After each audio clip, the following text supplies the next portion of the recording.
Mais que fonte de informação para os cidadãos dos céus, o YouTube é uma ferramenta para a propagação do Evangelho. Por isso, a TV AD Perus mantém uma programação que semeia boa semente para alcançar corações e mentes de todos os públicos. Inscreva-se em nosso canal, ative o sininho para que você seja notificado a cada nova publicação. Assim, em qualquer lugar do Brasil ou do mundo, você e sua família podem participar dos cultos, eventos nacionais, projetos missionários e sociais. Contamos com sua parceria para propagarmos o amor de Cristo nas redes sociais.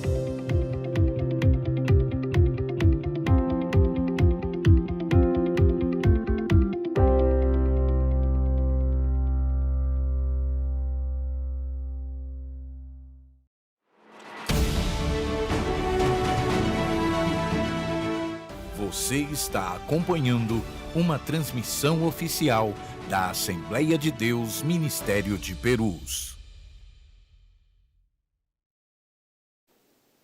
A paz do Senhor Jesus, meu irmão, a paz do Senhor Jesus, minha irmã, que satisfação, que alegria é poder estar com você em mais uma aula da Escola Bíblica Dominical aqui da Catedral de Perus.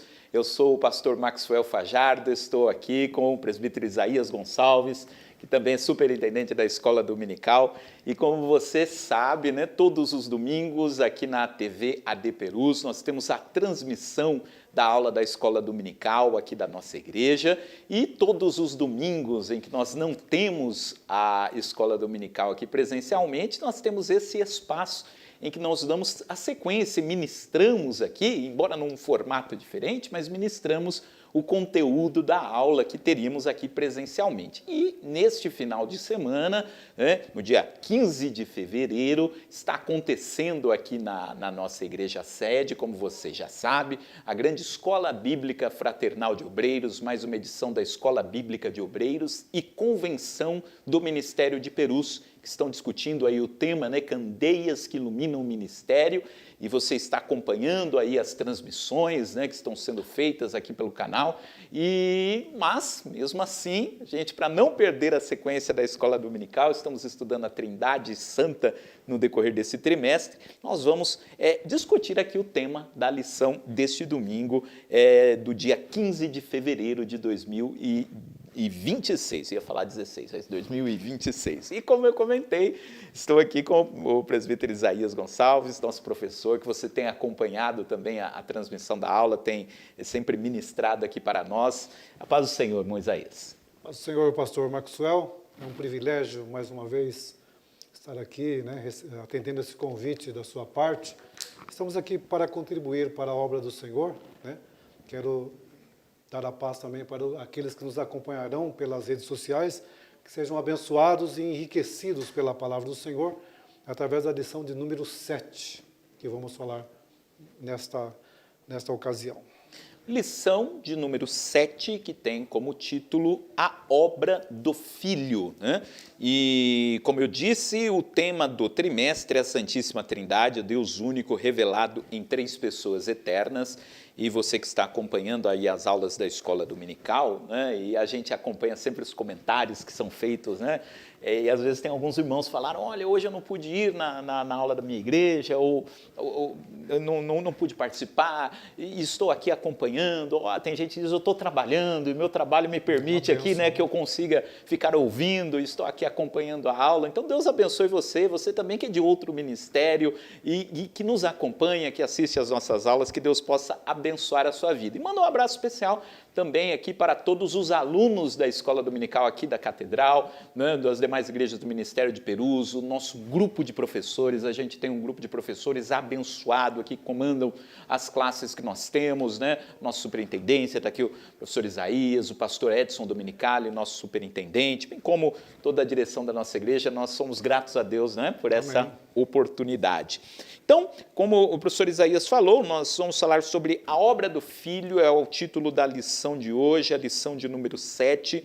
Essa lição, né, como nós estamos estudando sobre a Trindade, essa lição é a última lição do bloco que vai falar sobre Deus, o Filho, né? Nós temos, acho que foram 4 lições, né? 3 lições, né? 3 lições, isso. Tivemos aí no dia 1º de fevereiro, Deus, o Filho, depois tivemos o Filho como verbo de Deus e hoje a obra do Filho. São 3 lições falando sobre Deus, o Filho, e essa é a lição que conclui esse bloco, né? No domingo que vem a gente começa a falar sobre o Espírito Santo. Então eu quero convidar você que está aí conosco para estar acompanhando. Não tem problema se você não estiver aí com a sua revista de escola dominical, mas o texto áureo da lição de hoje, que é esse versículo que sintetiza o assunto, é Filipenses 2,9, que diz que pelo que também Deus o exaltou soberanamente e lhe deu um nome que é sobre todo nome. E a verdade prática diz que a humilhação voluntária de Cristo, a sua obra redentora e a sua exaltação gloriosa revelam que somente Ele é digno de toda adoração e obediência. Eu quero pedir aqui ao professor Isaías para fazer a leitura aqui do texto bíblico em classe, né? Leitura bíblica em classe.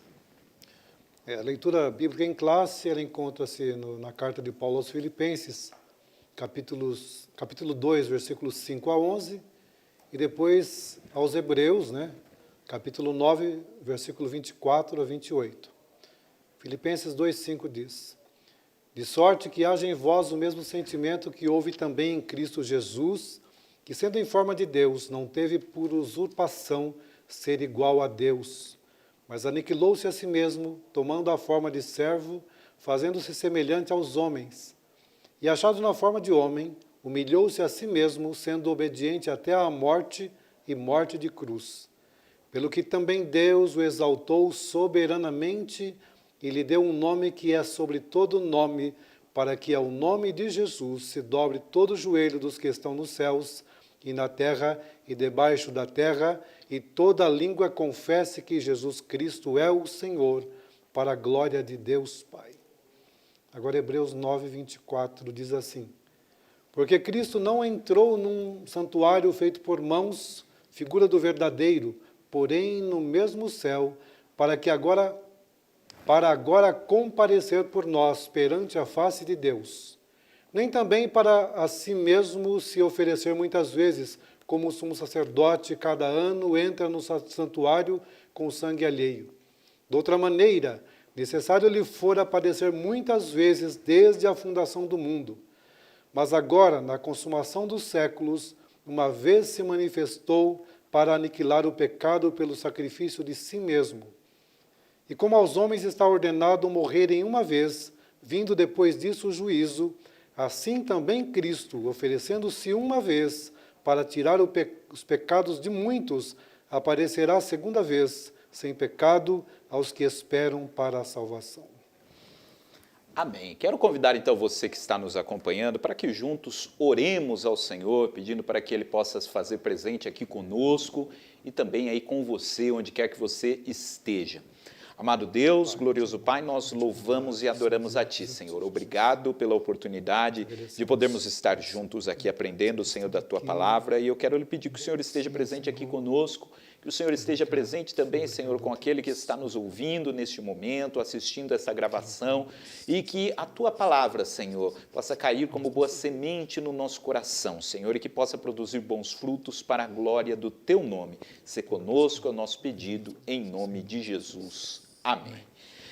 Muito bem, professor Isaías. Então, nós vamos falar sobre a obra do Filho e o texto, né, que é discutido aí, pelo menos no primeiro tópico da lição, é Filipenses 2. Então, por onde podemos começar, né, na lição de hoje? Pois é. Eu acho que o ideal aqui é a gente seguir a forma que o comentarista dispôs aqui na lição, né, o layout da lição aqui, porque está bem claro e está bem fluido, né, a lição aqui, da forma que ele dispôs aqui, que vai falar sobre, como o texto vai falar sobre a obra do Filho, ele vai falar de como se originou isso, né, como é que se deu isso, essa obra do Filho, como que iniciou isso.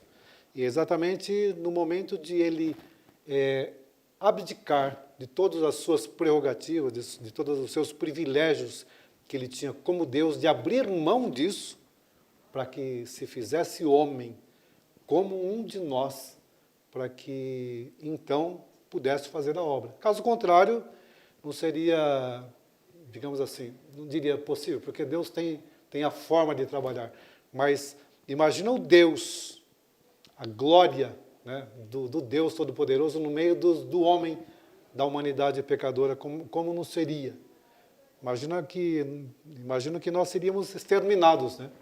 Apenas com a aparição do próprio Deus, como aconteceu lá no caso de Moisés, lá no monte lá, que o povo tinha temor só de ver, de ver o que estava acontecendo e de ouvir o barulho dos trovões, né, dos relâmpagos, enfim. Então, por isso que ele se encarnou, ele tornou como um de nós, se humilhou e se fez presente aqui na Terra para que dessa forma pudesse nos salvar. Eu me lembro há 2 lições atrás, né? Estávamos na primeira dessas lições falando sobre Deus, o Filho, e tem uma discussão, né, nesse trimestre que está vindo desde a primeira lição, que é a discussão sobre a Trindade, né? Como a gente poder entender a Trindade, como que é a dinâmica, né, entre as 3 pessoas da Trindade. Todas as aulas até agora esse assunto apareceu, né? E para ver como é um tema que a gente não consegue chegar num pleno entendimento, né? Sim, sim. A gente crê, né, que são 3 pessoas, um único Deus, e a gente está discutindo isso no decorrer do trimestre. E eu lembro que o professor Isaías fez um comentário, né, na aula que foi ministrada, o pastor Eliseu que estava dando aula, né, e o senhor disse justamente isso. Eu lembrei, né, que é complexo a gente falar sobre as 3 pessoas da Trindade, né, a ação de cada uma das 3 pessoas da Trindade, e se torna mais complexo quando a gente pensa que uma dessas 3 pessoas, né, ele se tornou ser humano. Então, uma coisa que já é complexa para que a gente entenda, né, se torna, vai além, né, daquilo que a gente está acostumado aqui na Terra, né, são 3 pessoas formando um só Deus. E uma dessas 3 pessoas, ela assumiu uma outra posição, né? Assumiu uma outra forma, né? E esteve entre nós. Então a lição de hoje vai falar justamente sobre isso, né? Como que a Trindade, ela se humilhou por meio da sua segunda pessoa, né? Por meio do Senhor Jesus, para estar aqui entre nós. Pois é. Como o senhor disse, é um assunto realmente complexo, né? Que foge do nosso entendimento. A gente não tem parâmetros humanos, né?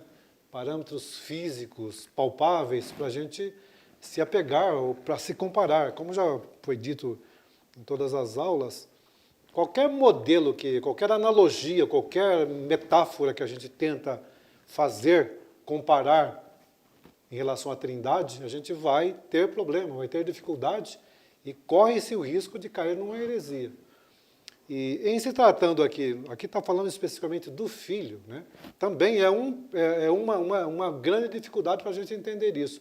Eu diria, né, e já ouvi vários comentários a respeito disso, que a Trindade, juntamente com a Cristologia, que é as 2 naturezas de Cristo numa mesma pessoa, são as 2 doutrinas bíblicas, são todas bíblicas, não temos dúvidas a respeito disso.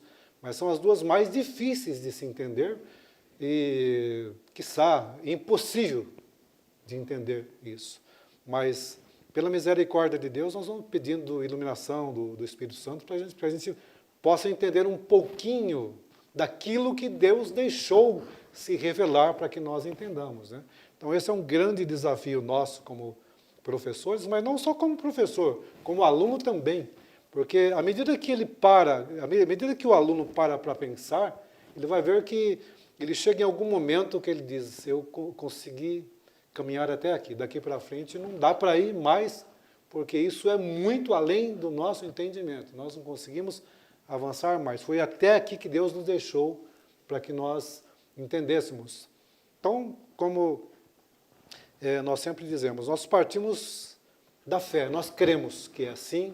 E a história da igreja, né, vem desenvolvendo esse assunto desde os primeiros séculos lá, seja por conta das heresias, e lá já desde João, né, João falava muito disso, Paulo falava das heresias a respeito da cristologia da Trindade, mas vem desenvolvendo em 2000 anos de história, e a gente vai estudar aqui 2000 anos depois, com todo esse arcabouço de informações que temos que foi desenvolvendo durante a história, mesmo assim nós temos dificuldades ainda de entender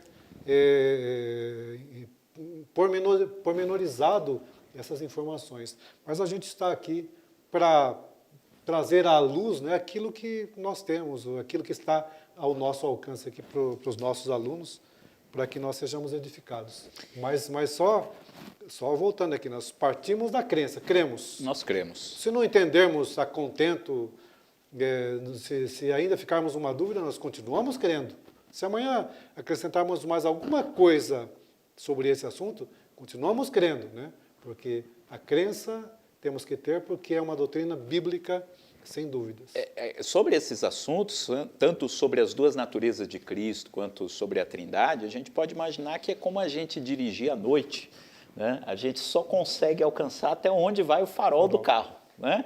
A gente pode até jogar um farol alto que ilumina um pouquinho mais, mas mesmo assim é limitado, né? A gente só consegue enxergar até onde o farol alcança. Mas mesmo só conseguindo enxergar até onde o farol alcança, a gente sabe que tem uma estrada e a gente está seguindo por essa estrada, né? E vendo aquilo que a gente consegue ver, né? E crendo que a estrada nos levará até o destino final. Então é nisso que nós cremos, né? Nós não temos essa explicação plena, né, sobre como é esse desenvolvimento, né, das duas naturezas de Cristo ou da Trindade, mas isso é a base da nossa fé e é justamente por conta disso que nós estamos indo para o céu. E o tópico 1 da lição, né, o título do tópico 1 é A Humilhação Voluntária do Filho, e ele trata justamente do texto que já foi lido aqui, que é Filipenses capítulo 2, que está entre aqueles textos mais conhecidos, né, do Novo Testamento, né, escritos aí pelo apóstolo Paulo, que é um grande hino, né, onde o apóstolo Paulo fala a respeito da humilhação de Cristo. E é interessante porque quando a gente está lendo Filipenses, parece que a princípio, lendo o capítulo 1 de Filipenses, o comecinho do capítulo 2, parece que Paulo ele não iria por esse caminho, né? Não é uma carta cristológica, né?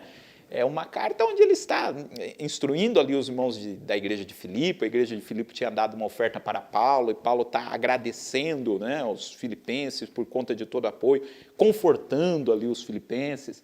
E quando começa aqui no capítulo 2, ele está falando de situações, né, da igreja, né, e pede para que os irmãos vivam em comunhão, estejam unidos. E quando chega aí no versículo 5, né, eu imagino o apóstolo Paulo escrevendo, ele diz, vou dar um exemplo para vocês, como que vocês têm que viver, igual Jesus. E aí, quando chega no versículo 5, ele começa a explicar como é que Jesus viveu quando esteve aqui. E aí ele desenvolve esse tema, né, do versículo 5 até o versículo 11, falando sobre a humilhação de Cristo. E eu gostei muito, professor, da forma como o comentarista ele vai desenvolvendo isso, né, porque a manifestação de Jesus aqui na Terra, ela foi ao contrário do que todos nós estamos acostumados. A tendência do ser humano como um todo é sempre o de procurar posições mais altas, né? Sempre estar em destaque. O comentarista até fala sobre isso, né? O pecado de Adão veio porque ele queria ser como Deus, né? Foi justamente isso que a serpente falou, né? Vocês vão comer do fruto, vocês vão ser como Deus. A procura do homem em ser como Deus. E aí Paulo, explicando aos filipenses, ele diz, Jesus ele fez o contrário, né? Sendo Deus, ele se tornou como um homem. Jesus fez o contrário daquilo que Adão fez lá no Jardim do Éden. Pois é. É interessante que essa carta que Paulo escreve aos Filipenses, sobretudo esse capítulo 2, os versículos 5 ao 11, né, que ele vai falar, dá o exemplo de Cristo, eu achei assim um exemplo radical, né? Porque ele não pega alguém, um membro da igreja que poderia ser um modelo, ou como outras vezes, uma outra ocasião ele disse, sede meus imitadores, né?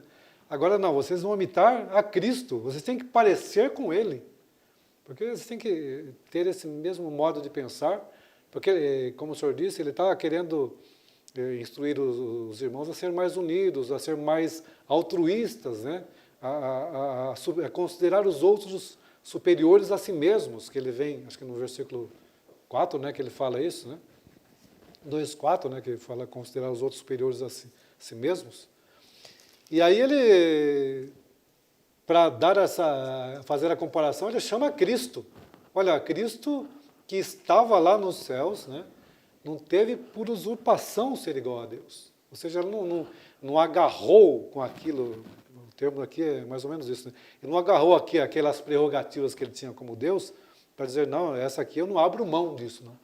Pelo contrário, ele abriu mão das suas prerrogativas, dos privilégios que ele tinha como Deus, como a segunda pessoa da Trindade, e se humilhou, né? A gente vai discorrer um pouco mais nisso aqui, mas ele se humilhou para se tornar como um de nós. Então, eu acho que Paulo pegou um exemplo máximo aqui que poderia existir, ou que existe, porque ele não pegou um como nós, como um homem qualquer, uma mulher qualquer, ele pegou o Deus encarnado que se humilhou para estar no nosso meio. Então, primeiro é um grande privilégio, né, para nós, de ter como exemplo, ou de ter como exemplo a ser seguido o próprio Deus encarnado. Então, nós temos esse grande privilégio. Por outro lado, é uma grande responsabilidade que nós temos. Olha, quem sou eu para fazer ou ser imitador de Cristo, do próprio Deus encarnado? Mas a Bíblia nos exorta em várias ocasiões para que nós sejamos imitadores de Deus, né? Seres santos como eu sou santo. Paulo, em um momento, ele fala para ser imitador dele, como ele é de Cristo. Em outro momento, ele fala para ser como Cristo, né? Então, são coisas que Paulo nos traz nessa lição aqui, que, na verdade, os comentaristas dizem que isso aqui é uma doxologia, um hino, uma canção de adoração ao próprio Cristo e à encarnação que foi feita da parte de Deus no nosso meio. Mas, como diz, é um grande privilégio de podermos seguir a esse Jesus que, através da sua humilhação, esteve entre nós. Por outro lado, existe aí uma grande responsabilidade da nossa parte de fazer isso no dia a dia. Né? E aí, duas coisas, né? Primeiro que, às vezes, quando a gente vai aconselhar alguém, e alguém que está passando por um problema, uma dificuldade, né? Às vezes a gente fala para a pessoa, olha para Jesus, né? E às vezes a pessoa pode olhar para a gente e dizer, mas você está querendo que eu olhe para Jesus? Mas Jesus era Deus, né? Não dá para me comparar com Jesus. Jesus está numa posição diferente, porque Jesus, ele era Deus, ele é Deus, e então não dá para eu usar ele como critério, né, de comparação. E aqui Paulo diz que é justamente o contrário, né? Ele diz, não, Jesus é Deus, mas ele passou por tudo que nós, seres humanos, passamos. Né? Hebreus vai falar disso. Né? Hebreus vai falar disso. Então, ele é o sumo sacerdote, né? E para ser sacerdote, você tem que estar na mesma condição, né, do povo pelo qual você está intercedendo.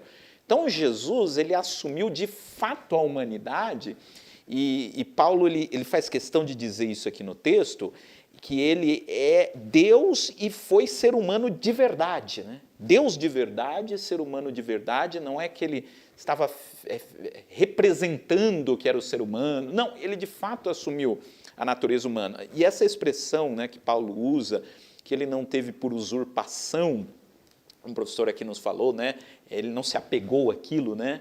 Eu penso que talvez a gente possa traduzir também no sentido de que não tirou vantagem, né? Porque a gente tem muito disso, né? A gente gosta de se diferenciar dos demais. Se eu estou numa posição um pouquinho diferente, né?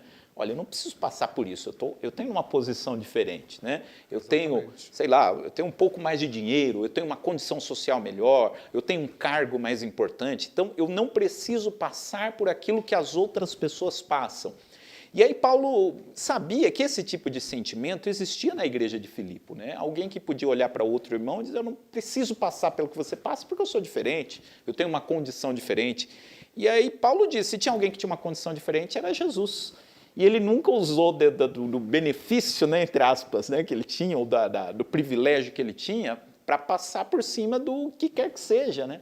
Aliás, essa foi a primeira tentação, né? O diabo, quando tentou Jesus no deserto, disse, se tu és o Filho de Deus, transforma essas pedras em pães. Querendo dizer, olha, cadê o seu privilégio de ser o Filho de Deus? O Filho de Deus tem que passar fome? Não, passar fome é coisa para meros mortais, não é para quem é o Filho de Deus. Então transforma essas pedras em pães. O que o diabo estava tentando Jesus a fazer? A tirar vantagem, né, do fato de ser Deus, né, a se apegar a isso. Né?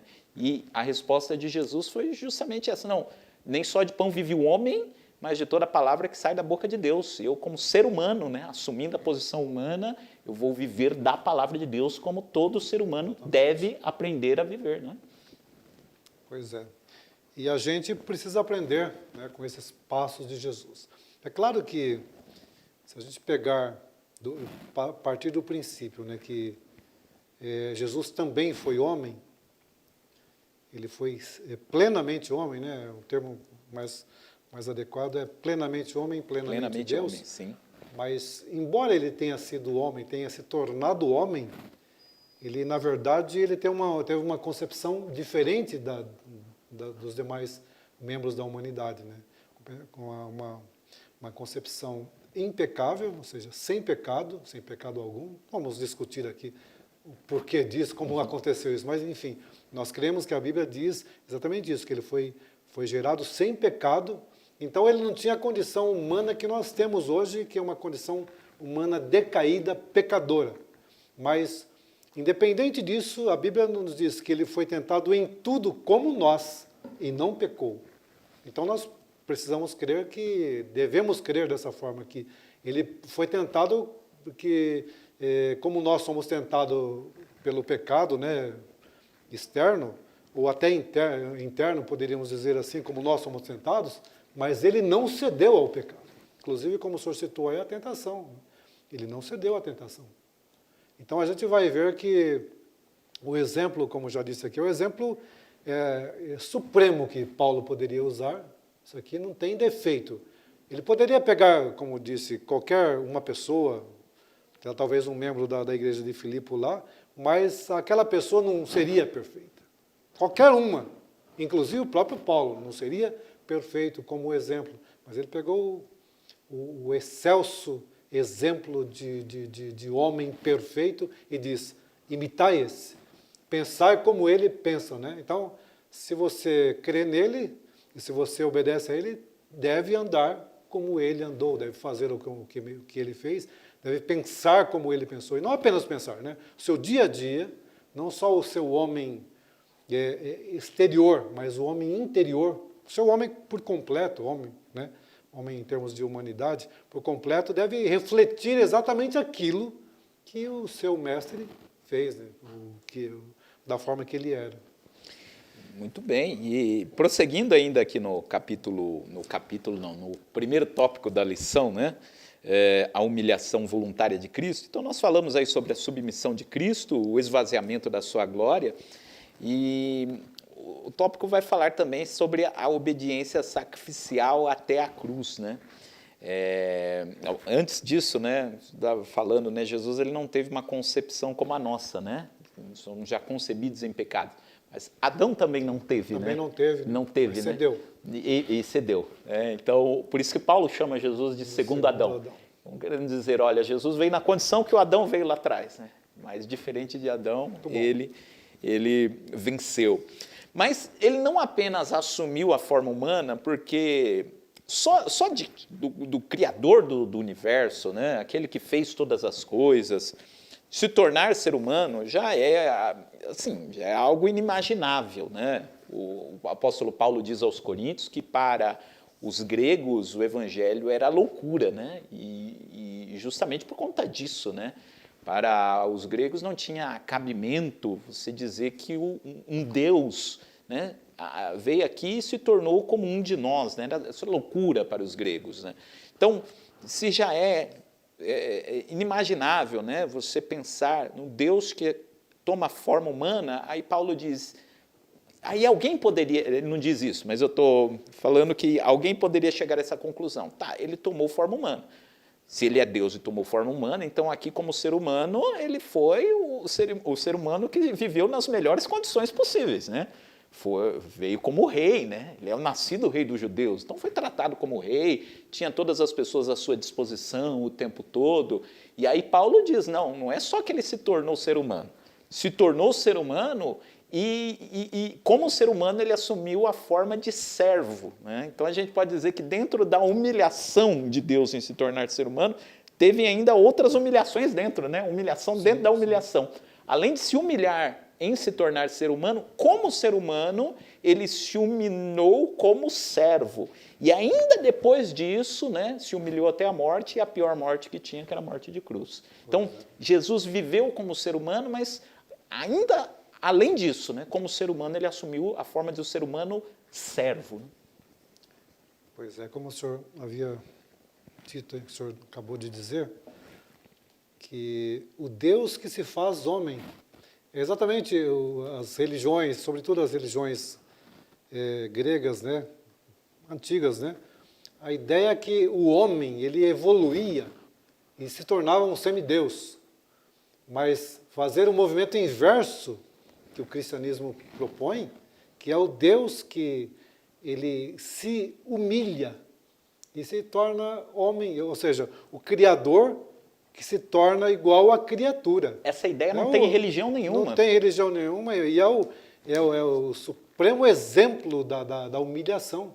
É o Criador de todas as coisas que se torna criatura. E mais do que isso, né? Ele se submete à criatura. Ele não apenas se torna criatura, mas ele fica submisso à criatura a ponto de se humilhar, de morrer, e não só morrer, morte de cruz. Então é o ponto mais alto da humilhação que ele passou por amor de nós. Porque, só lembrando que Paulo estava exatamente fazendo a comparação de você abrir mão dos seus privilégios em prol dos outros. Então ele usou o exemplo de Jesus, né? Ele abriu mão da sua deidade, ele das suas prerrogativas como Deus, não que ele deixou de ser Deus, mas ele abriu mão de algumas prerrogativas para salvar, por causa de mim, de você, né? Para que nós fôssemos salvos. Imagina, como já disse, o privilégio que é isso e a responsabilidade que nós temos agora, né? Porque Deus diz, olha, eu me fiz como um de vocês para salvar vocês, caso contrário não tinha uma outra forma de executar o juízo que estava sobre nós, né? Então é o exemplo máximo de altruísmo, de abrir mão do que você tem em prol dos outros. E que, mais do que isso, né, esses outros não eram nem seu amigo, eram seus inimigos. Seus inimigos. Né? É muita coisa que dá para a gente pensar, né, nesse exemplo de Jesus. Né? Primeiro isso, o Deus que criou o universo, ele se esvaziou, e esse é o termo que Paulo usa aqui, né? A kenosis, né? O esvaziamento, ele se esvaziou, abriu mão dos seus atributos divinos. O Deus criador de todo o universo, ele se esvaziou ao ponto de entrar no ventre de uma mulher. Jesus, ele foi um feto, né? Ele nasceu como uma criança e não foi porque uma criança que já nasceu falando, já nasceu desenvolvendo. Como qualquer outra, teve que aprender a falar, aprender a andar, aprender a comer. Então, imagina, tudo isso que qualquer ser humano passa no seu desenvolvimento natural, o Criador de todas as coisas, aquele que teve a ideia de fazer com que os seres humanos nascessem, ele passou por esse processo e ele próprio nasceu como ser humano, né? Então, é isso, né? E o senhor estava falando, né? O que Jesus sofreu, né? Eu fico muito imaginando como era para Jesus estar pendurado na cruz e ouvir gente dizendo, né? Olha, se tu és profeta, desce daí, desce da cruz, tu não é o Filho de Deus. E Jesus, ele poderia a qualquer momento descer da cruz, tinha poder para isso, né? Mas imagina o que é ele ouvir isso, né? Dizer, o Deus que fez todas as coisas, ele se submeteu a isso, né? Se submeteu à provocação na cruz, né? O que o escritor aos Hebreus diz, as contradições dos seres humanos contra si mesmo, né? Jesus se submeteu a tudo isso, né? Justamente por nos amar. Porque ele estava lá. Uma coisa é você ouvir isso e não poder fazer nada. Outra coisa é você ouvir tudo isso, esses insultos, essas imprecações contra você, e você podendo fazer e dizendo, não, eu escolho não fazer. Escolho não fazer. Isso é muito profundo, né? Muito profundo e vamos dizer assim, o exemplo máximo da humilhação mesmo na pessoa de Jesus. Então, se tem um exemplo melhor do que esse, está com Deus, está com a Trindade. Mas o que nós temos é esse, é o máximo que temos. E sobre essa questão, né, eu digo que são 3 humilhações que aparecem aqui no texto, né? Se tornar homem, e como homem assumiu a forma de servo, e depois morrer, e a morte de cruz. De cruz. Não foi qualquer morte, foi a morte de cruz. Eu estava lendo esses dias sobre essa questão da morte da cruz, né? Qual que era o significado de alguém morrer na cruz, né?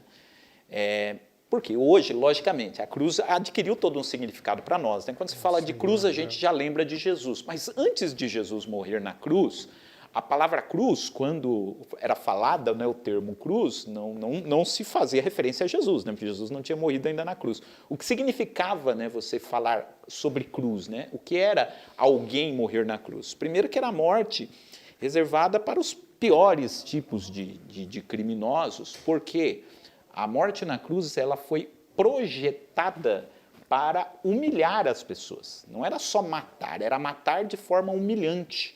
A pessoa ela era despida, né, e ela ficava exposta, né, às vezes durante dias. O caso de Jesus foi um caso, uma exceção, né, de que Jesus morreu no mesmo dia que foi crucificado, porque o costume, o que era comum, era que as pessoas ficassem penduradas, às vezes, dias ali na cruz, e as pessoas passando, zombando, e era tirado tudo da pessoa, a pessoa ficava ali exposta, né? Então, a morte de cruz foi uma forma de tortura projetada para humilhar, era uma morte em que a pessoa ia morrendo sendo humilhada, né? E o comentário que eu vi, que disse que chamar alguém de crucificado era um insulto, uma ofensa muito grave, né? Quando você olhava para alguém e dizia assim, olha, você merece ser crucificado. Era uma das formas piores que existia de insulto, sugerir alguém à crucificação, né? Então, era algo assim extremamente pesado, né? Aquilo que Jesus aceitou por nossa causa. Pois é. E ele está lá pendurado no madeiro, como o senhor disse, ele não ficou tanto tempo, foi uma morte atípica em relação ao que acontecia, né, que demorava às vezes dias, e a pessoa sofrendo dores lancinantes, assim, cãibras por dias lá, com sede, com fome, e também todo despido lá diante da multidão, alguns insultavam, um pouco choravam, né, a morte do crucificado lá, e o Deus lá pendurado, a segunda pessoa. É Deus quem está lá. É Deus quem está lá pendurado por minha causa. Então é muito para nós e como diz a Bíblia, né? Como escaparemos se não atentarmos para uma tão grande salvação? Ou seja, o próprio Deus que se dispôs a vir aqui, morrer no nosso lugar para que nós fôssemos salvos. E como o senhor já disse, né, e a própria lição vai nesse sentido, não só morrer uma morte qualquer, e não só morrer por alguém, né, que fosse, sei lá, alguém, um amigo, né, alguém que tivesse feito alguma coisa boa por ele, né, por uma causa nobre, não. Ele vai morrer pelos seus inimigos. Pelos seus inimigos, ele se propõe a morrer, e uma morte escandalosa, do ponto de vista humano, porque todos, como o senhor já disse, tinham como uma morte do crucificado alguém que fosse uma das piores pessoas para a sociedade. Jesus se submete a isso por nossa causa. Então, nós não temos como deixar de observar isso. E, às vezes, a gente não presta muita atenção, né? Como o senhor disse, a cruz hoje tem uma nova conotação, né? Então, foi lá onde morreu o meu Jesus. Até tem algumas igrejas, até evangélicas, que tem uma cruz lá, sem o Jesus, evidentemente, né? Mas tem uma cruz lá, então ela tornou um símbolo de olha, foi aqui que morreu o meu Jesus pela minha causa. Mas naquela época Quem morria lá, quem ia para a cruz era uma pessoa reprovável na sociedade. E foi lá que o meu Jesus, o nosso Jesus. Eu lembrei do livro do John Stott, né? A Cruz de Cristo, que ele fala sobre isso, né? Sobre como a cruz se tornou, né, um símbolo, né, na nossa época e tal, né? A Cruz de Cristo, de John Stott, ele discute justamente isso. Bom, dito isso, eu acho que a gente pode discutir então sobre o tópico 2, que a nossa discussão já encaminha, né, para o tema do tópico 2, que é a obra redentora do Filho. Então, a gente falou sobre esse processo de humilhação, sobre Jesus que assumiu a forma humana e que foi a morte de cruz. E no tópico 2 aparece essa pergunta, que é uma dúvida que muitas pessoas têm, né? Por que Jesus precisou morrer? Por que foi necessário, né, esse sacrifício, né, essa obra redentora? Por que a cruz é considerada uma obra redentora, né? É sobre isso que o tópico 2 vai discutir, né?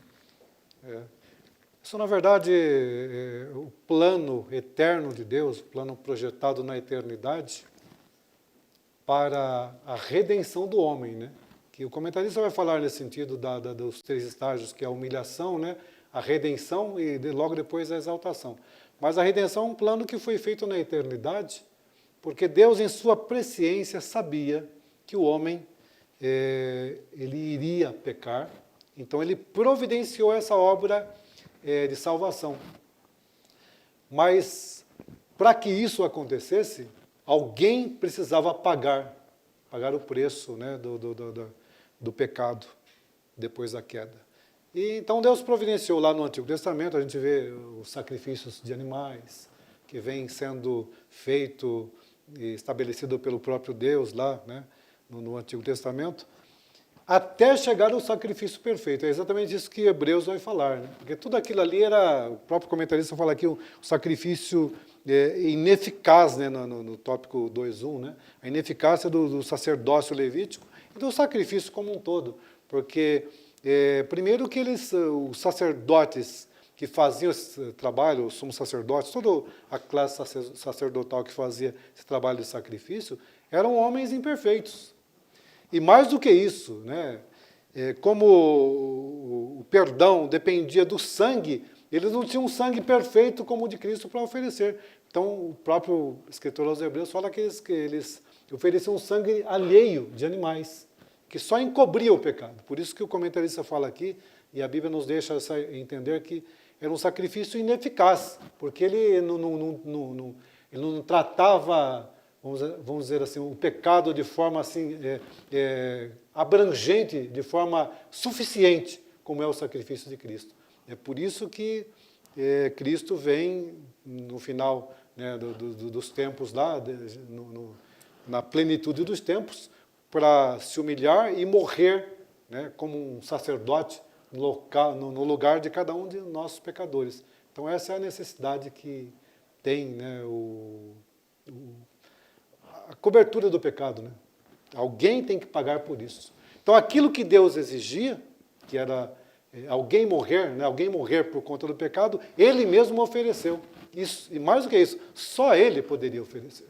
Não tinha outra forma. Então ele vem cobrindo, ele vem suportando o pecado desde o Antigo Testamento até chegar Cristo, que faz o sacrifício final. O Tim Keller, ele faz uma comparação, né, sobre isso. Ele diz, por que foi necessário que Jesus morresse? Porque Deus ele não poderia simplesmente perdoar, né, olhar assim e dizer, não, você pecou, esquece isso, né, está perdoado. Por que teve necessidade, né, do sacrifício? E aí ele diz o seguinte, né, imagina que você tem um carro e você empresta o seu carro para alguém e a pessoa bate o carro, destrói o carro, né? E você precisa daquele carro para trabalhar e tal, e a pessoa acabou com o seu carro. E aí a pessoa vem e, olha, eu errei, eu não devia ter feito isso, eu bati o carro, me perdoa.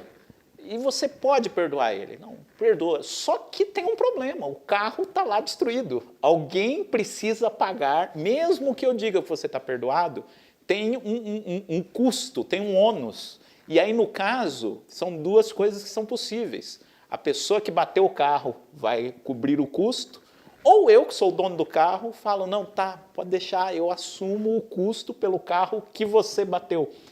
Então, na nossa relação com Deus foi isso que aconteceu. Deus, ele poderia simplesmente dizer para nós, esquece, né, tá tudo perdoado, mas tem um peso, né, tem uma culpa ali, né, que precisa ser sanada, tem um preço que precisa ser pago.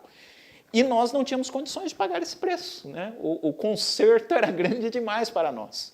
Só Deus poderia pagar esse preço. E para pagar o preço, ele se tornou um de nós para poder pagar por esse problemão, né, que a gente arrumou. Então, eu achei muito interessante essa comparação, né? Jesus morreu justamente para assumir uma culpa que não era dele, para assumir um erro, para compensar algo que não foi ele que causou, né? Ele se colocou no lugar do outro para pagar aquilo que nós fizemos. Sim. E como disse, só tinha essa forma de fazer. Só tinha essa forma. Tinha essa forma. Ou seja, o Deus que exigia. Porque assim, Deus tem, né, a Trindade, né, tem as suas prerrogativas, tem os seus pontos me falhou aqui o termo aqui que eu queria usar aqui, esqueci do termo. Mas ele tem alguns dados que nós humanos não temos, né? Tem algumas qualidades que nós humanos não temos. Atributos, né? Atributos, obrigado. Atributos, esse é o termo. Ele tem os atributos que a gente chama de atributos incomunicáveis que nós não temos, né? Então, dentre eles, você tem a justiça. Então, ele não poderia simplesmente falar, não, aconteceu lá, vamos fazer de conta aqui que deixa para lá, né? Deixa para lá. Ele não tem como ser diferente do que é. Exato. Então, a justiça dele exigia que o homem fosse morto, né, por conta dos seus pecados, pagasse pelos seus pecados. A justiça dele exigia isso.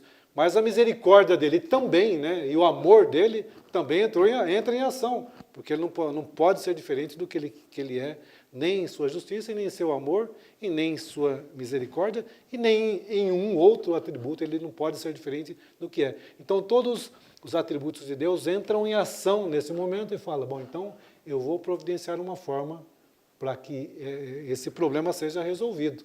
E é exatamente dessa forma que ele manda o seu filho. É o hino 18 da harpa, né? Na cruz estão unidas a justiça e o amor. Justiça e o amor, exatamente. A justiça e o amor se encontram, né, na cruz do Calvário. E outro ponto que é discutido aqui no tópico 2 é que, como o professor Isaías já estava comentando antes, né, que antes da morte de Jesus, Deus ele demonstrou isso, né, que existia a necessidade de uma morte, existia a necessidade de um pagamento, e antes de vir, né, a solução final, que é a solução da cruz, do sacrifício de Cristo, outros sacrifícios, né, eram feitos lá no Antigo Testamento, mas a própria instituição desses sacrifícios já foram feitas dando a entender, né, de que eles não eram suficientes, eles eram ineficazes, até porque todo ano precisava ser repetido e precisava ser feito novamente, como querendo dizer que a culpa, o problema sempre estava ali, né? Sempre você tem que estar voltando e sempre um animal tinha que ser entregue ali para expiar, né? Pelo menos para cobrir, né, aquele pecado, né? Então, era uma forma de Deus já mostrar, né, antecipadamente para nós, né, para a humanidade, de que havia, né, essa necessidade do pagamento, né? E você vê que é interessante, né, que eram animais diferentes, ou seja, cada vez que morria era um animal diferente. Os sacerdotes eram diferentes, eram pessoas diferentes, e anualmente, ou seja, periodicamente, tinha que ser feito isso. Por quê? Porque o sacrifício era um sacrifício efêmero, provisório. Ele era passageiro. Você fazia esse ano, o ano que vem teria que fazer novamente, no ano seguinte novamente, e assim por diante. Até que viesse, como veio aqui, o sacrifício perfeito, que é o Cordeiro Imaculado, que fez um sacrifício suficiente, ou seja, é o tópico 2.2 aqui, né, que é um sacrifício que é suficiente, não precisa fazer mais nada a partir desse sacrifício. É o sacrifício em definitivo. Lugar, e o vigários, definitivo, e o vicários que o comentarista fala aqui, né? Ou seja, em lugar de nós, né? Ou seja, Anteriormente, no Antigo Testamento, eram os animais que morriam, não eram nem os sacerdotes. Veja que não eram os sacerdotes que ia lá, dava o seu sangue em prol das demais pessoas. Ele pegava um sangue de terceiro, que era dos animais, né? Foi assim que Deus instituiu o sacrifício no Antigo Testamento. Mas agora não, é o próprio Cordeiro de Deus, né, que tira o pecado do mundo, é o próprio sangue dele, é o sangue próprio, não é um sangue de terceiro, alheio, até porque não tinha um outro sangue, não tem um outro sangue que pudesse fazer o que o sangue do Cordeiro Imaculado fez, né? E, então, essa que é a eficácia, né, do sacrifício de Cristo, e vale a pena para o nosso aluno que está nos acompanhando, no terceiro item aí do tópico 2, tem essa palavra, né, a substituição vicária, né? E esse termo ele é importantíssimo, né, para a lição de hoje, né? Vicário quer dizer no lugar de outro, né? Em substituição.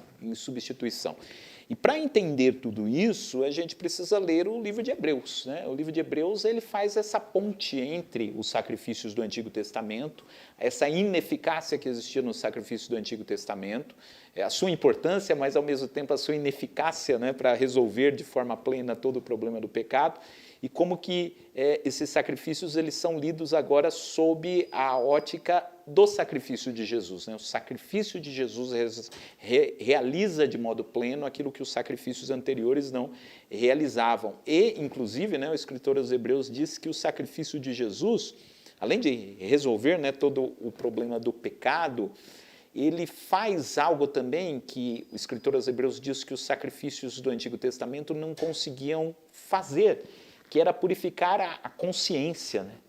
Porque o sacrifício era oferecido lá para o sacerdote oferecia e falava, você está livre, né, do seu pecado.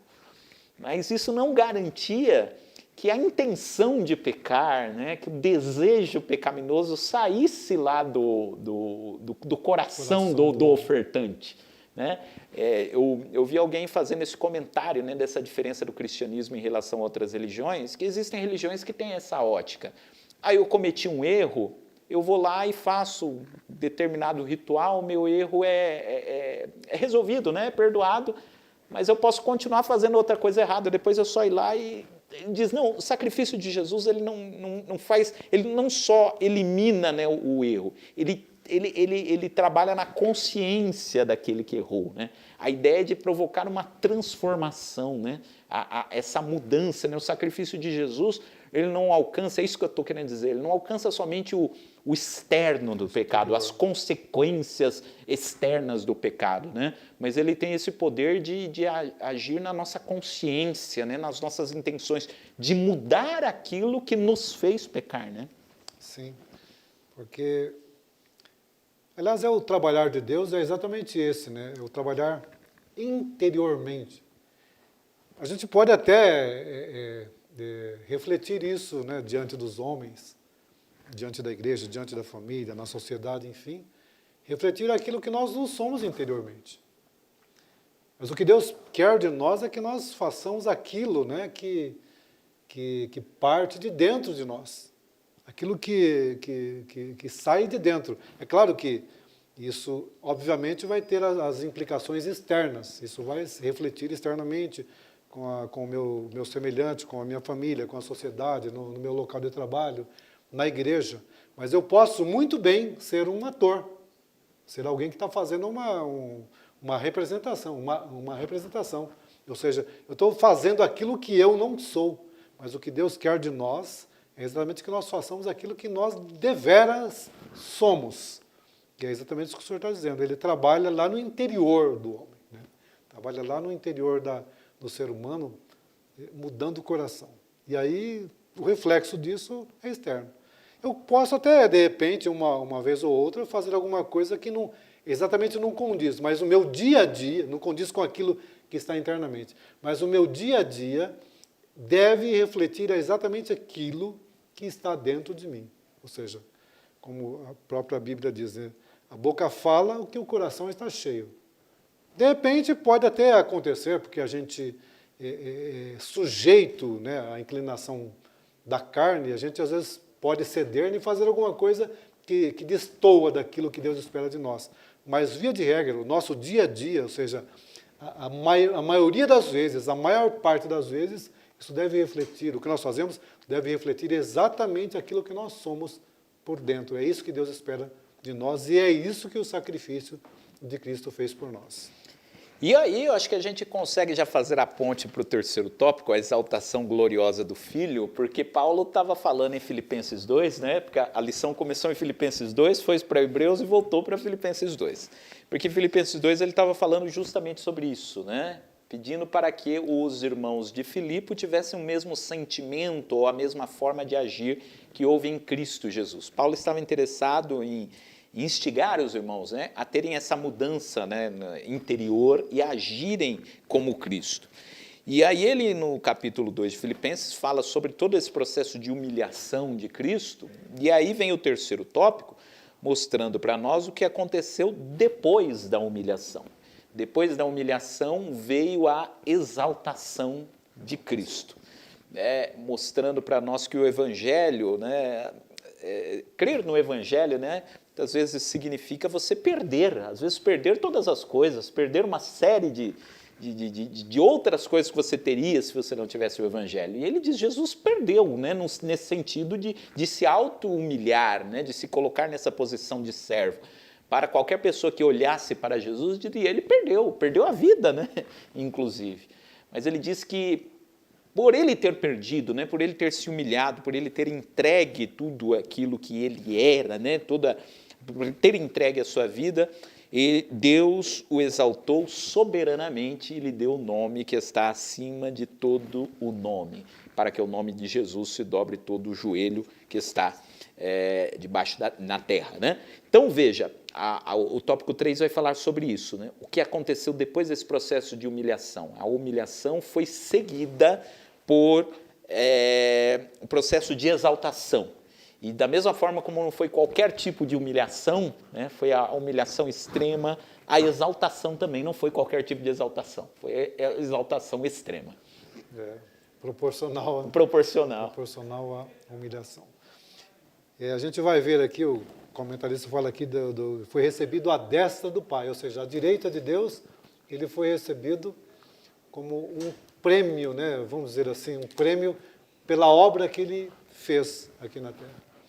É muito interessante a gente observar isso, porque a gente vai ver a segunda pessoa da Trindade, a gente vai entrar de novo nos problemas, nas implicações de tudo isso, porque nós entendemos que, pela Bíblia, ele continua com o corpo humano. Sim. Continua com o corpo humano. Claro que um corpo glorificado, mas ele continua com o corpo humano e o veremos como um corpo humano, né? E a gente tem essa implicação interessante aqui, que ele fala que foi recebido à destra de Deus Pai. Então, quem é recebido à destra de um ser superior, de um rei, por exemplo? Pega um rei lá, um soberano lá, na época de Paulo, que tem alguém ao seu lado direito. É alguém da mais alta importância. Alguém, não é qualquer um que vai chegar lá e ser recebido e ficar ao lado direito do soberano lá. Então, aqui é o próprio Deus Pai, que recebe o Filho no seu lado direito e diz, eu estou muito satisfeito com o trabalho que você fez, né? Como ele fala no batismo lá, e inclusive lá no caso lá onde eles estiveram no monte lá que estudamos a semana passada, no monte da transfiguração, que Deus fala, esse é o meu filho amado em quem eu me comprazo, né? Tanto no batismo quanto lá na transfiguração, Deus fala para que os que estivessem ali ouvissem quem era o Jesus. Então aqui ele recebe o Filho, né? E não só recebe, ele deu um nome, o senhor já tocou no tópico 2.2, né? Ele deu um nome que é sobre todos os nomes. Nós não sabemos que nome é ele, que nome é esse que Deus deu ao Filho, né?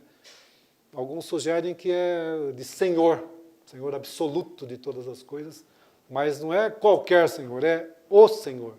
Está sobre todos os nomes e nem no céu, nem na terra, nem debaixo da terra, não existe nome algum que se compara ou que se iguale, né, a esse nome que é de Senhor.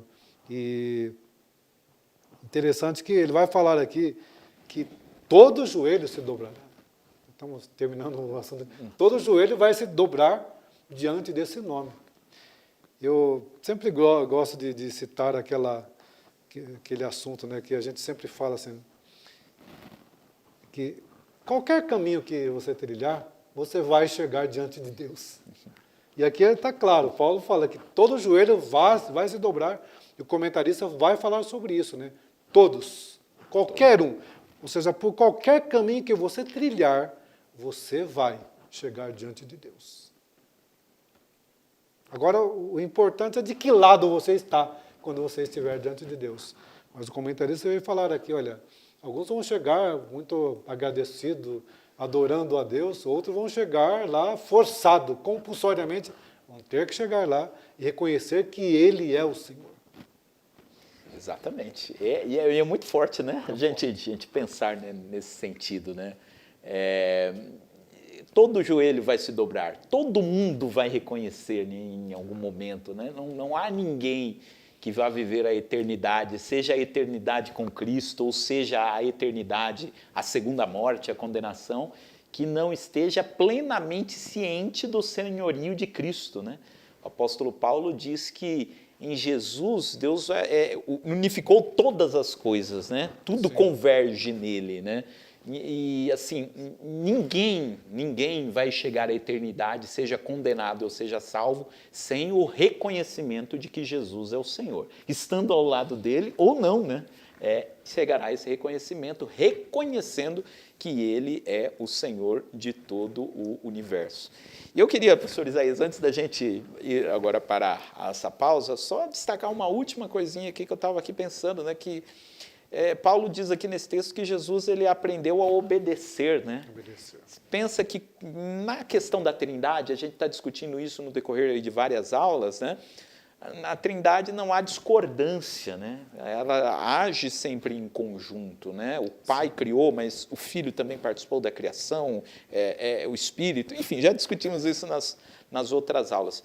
Mas a partir do momento que Jesus assumiu a forma humana, diz que ele aprendeu, ele se colocou na posição inferior, né, quando se tornou ser humano, né? E aqui, como ser humano, ele teve que obedecer ao Pai, né? Obedecer no sentido, olha, aqui eu estou numa posição inferior, né? Eu me tornei ser humano e ele aprendeu, né? Aprendeu o que ele está dizendo aqui no texto de Filipenses, nesse sentido prático, né?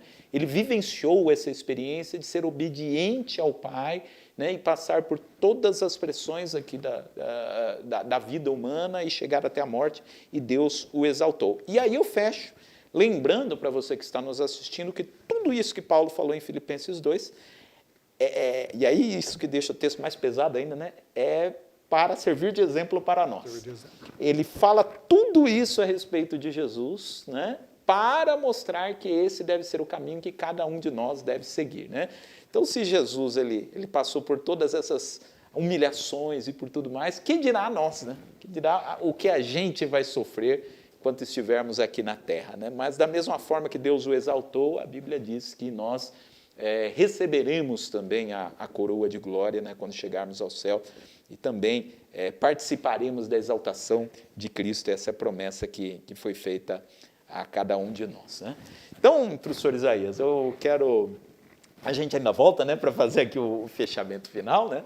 Mas dizer a você que está nos acompanhando, nesse momento nós vamos para o momento da oferta, né? Nós vamos dar uma pausa aqui agora, nós vamos louvar, adorar a Deus com um hino. Você vai acompanhar aí um hino que foi feito em uma gravação, né, de um dos eventos aqui da nossa igreja. Enquanto esse hino está sendo reprisado aí para você, você tem a oportunidade de contribuir com a sua oferta, com o seu dízimo, com a sua oferta, e acabou de aparecer aí na tela os caminhos que você pode utilizar, seja o QR Code apontando aí a câmera do seu celular, seja a chave Pix, a transferência bancária, enfim, você tem vários caminhos aí onde você pode contribuir para a obra do Senhor. Então, enquanto você contribui, todos nós juntos vamos adorar a Deus. Ele comigo, diga sim, contigo eu sei que posso ir além. Contigo eu não quero a ninguém. eu salto uma muralha, contigo eu venço uma batalha, contigo eu sei que venço o inimigo. Em ti eu sei que encontro solução. Também podes me dar a direção. Em ti eu sei que estou seguro, pois já estás no meu futuro, e tu já sabes bem o que fazer. Ai, se acaso teu silêncio me alcançar e resolveres te calar para provar a minha fé, o que fazer? Te adorarei, independente do que for, pois tu és Deus, tu és Senhor, e fazes o que te apraz. Adore a Ele, diga assim: eu te adorarei no mar, no vento ou temporal, te adorarei na tempestade, na prova, no fogo, no vale, no monte, em meio ao deserto ou perto da fonte, eu só posso adorar. Te adorarei,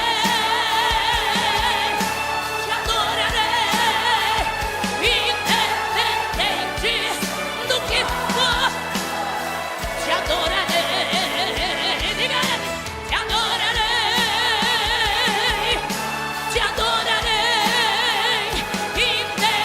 independente do que for, te adorarei, e digo a ele assim: é grande, é justo, é lindo, é santo, forte, torre, rocha, vida, nada pode, cura, livra, salva, usa, ressuscita. Ele tem, ele é, ele faz, ele sabe, eu só sei dizer que independente do que for, recebe Jesus a honra, a glória, o louvor, a exaltação, para sempre, para sempre, para sempre. É dele a glória, o louvor. É mentira, mas ei.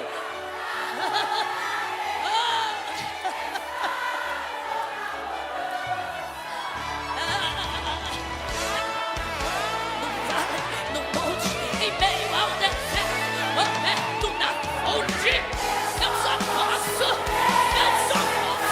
é te adorar e dizer que Ele é grande, justo, livre, santo, forte, torre, rocha, vida, manda, pode, cura, livra, salva, usa, ressuscita. Ele tem, ele é, ele faz, ele sabe, eu só sei dizer que independente do que for, a tua igreja te adora, te adora, te adora, te adora, te adora, te adora, te adora, independente do que for. Ei, te adora,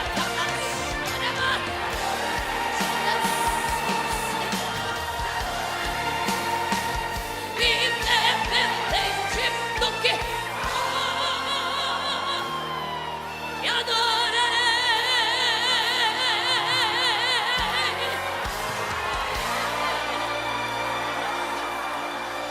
Ei.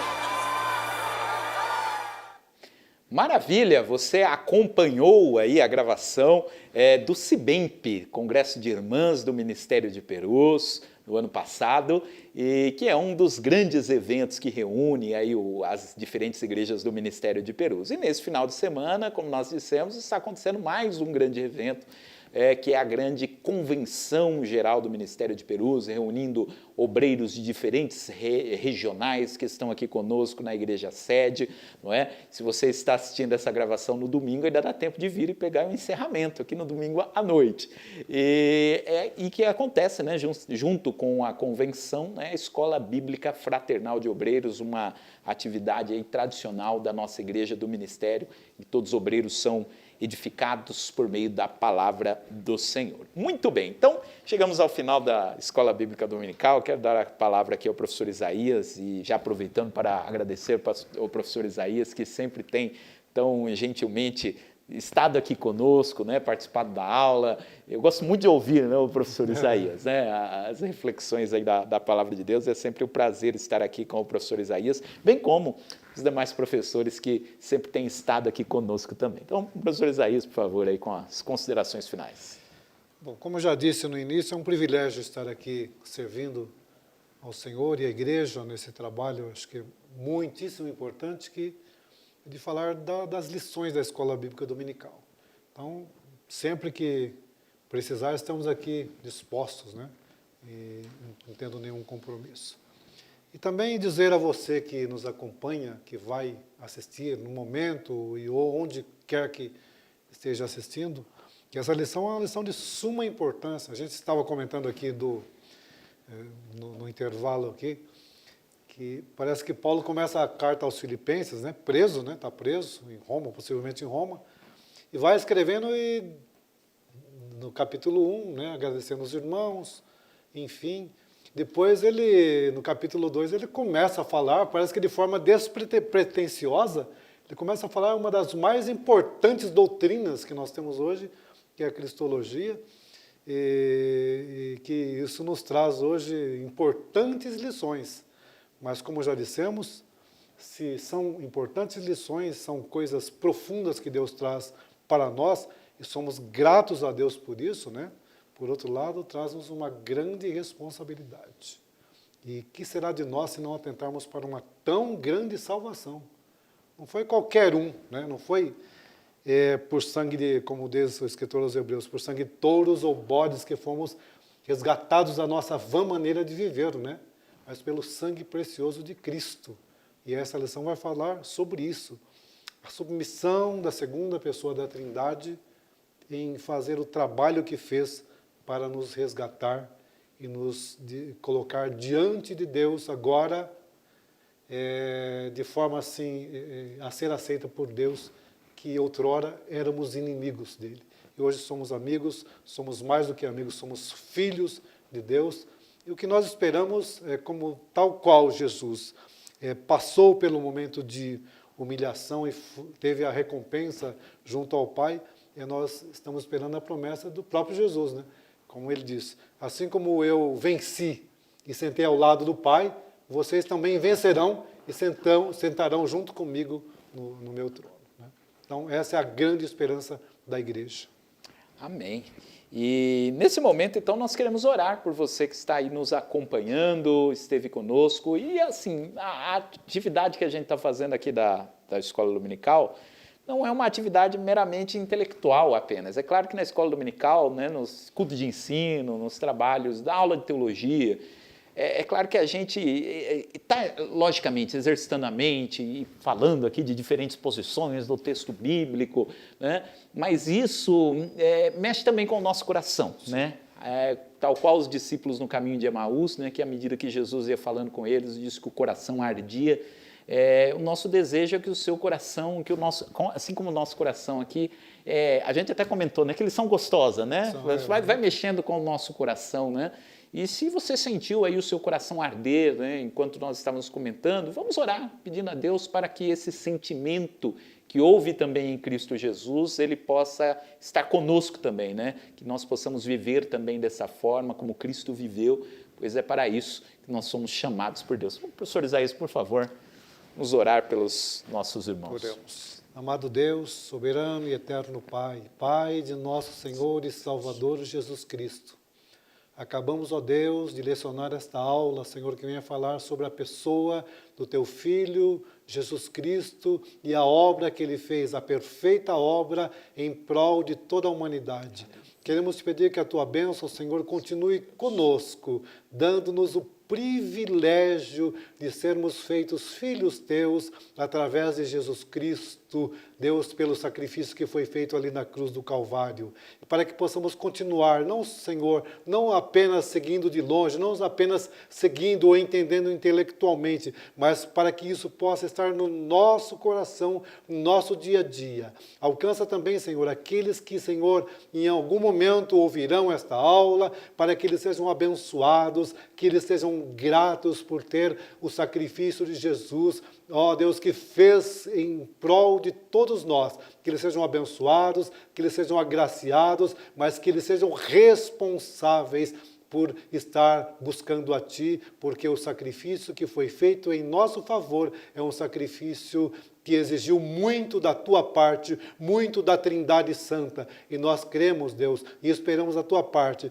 que o Senhor continue conosco, nos dando graça, para que possamos em qualquer momento, em toda a trajetória da nossa vida, continuar obedecendo, e em algum momento que o Senhor voltar na glória, nas nuvens, nós podemos receber a recompensa máxima, que é o que nós esperamos da igreja, é o retorno de Jesus Cristo, o Seu Filho, nas nuvens, para estar juntamente com o Senhor para sempre. É o que nós te pedimos, Pai, e essas bênçãos em nome de Jesus. Amém, Jesus. Amém. Deus abençoe a sua vida. No próximo domingo, a partir das 9h15, nós estaremos aqui presencialmente, mais uma aula da Escola Dominical, começando um bloco de lições falando sobre o Espírito Santo. Você é o nosso convidado para estar aqui conosco, ou nos acompanhando aí na transmissão, ou mesmo aí na sua igreja, né? na sua classe da Escola Dominical, esteja lá participando desse trabalho. Com certeza você será bastante edificado por meio da ministração da Palavra de Deus. Deus abençoe. Obrigado, Amém. Professor. Obrigado a você que esteve conosco e até a próxima. Que Deus abençoe a todos. AD Perus, desde 1947, abençoando o Brasil.